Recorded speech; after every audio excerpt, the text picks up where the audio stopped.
King Arkan ruled the land of Etheria. He was a man of insatiable appetite, always craving more gold and jewels. The king's coffers overflowed, yet his desire for riches never ceased. One day he summoned his advisor, the cunning Matilda. "Matilda," he bellowed, "I want Etheria to be the richest kingdom the world has ever seen."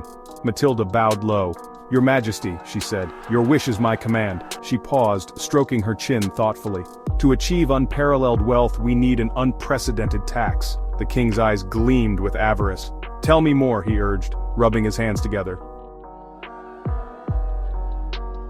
"People are willing to pay for food and water," Matilda explained, "but what is even more essential?"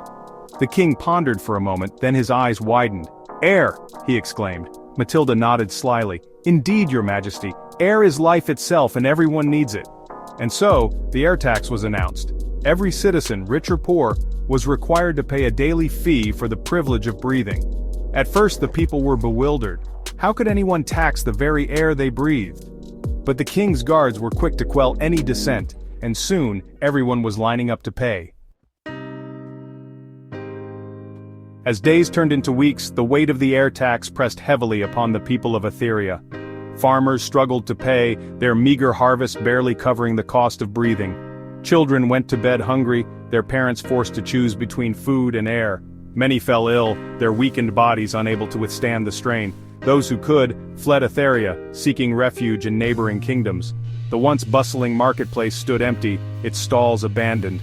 The sound of laughter, once so common in Etheria, was replaced by the mournful sighs of the wind. King Arkan, oblivious to the suffering he had wrought, reveled in his newfound wealth. His treasury overflowed with gold, more than any king before him.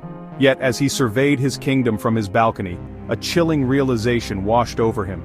The streets below were deserted, the once vibrant city now a ghost town. The king had achieved his goal of making Etheria the richest kingdom. But at what cost? His people were gone, driven away by his greed, or consumed by the earth. King Arkan had all the riches in the world, but he was utterly alone, his victory a hollow shell. Etheria, once a beacon of prosperity, had become a desolate wasteland, a stark reminder that true wealth lies not in gold and silver, but in the well-being of the people.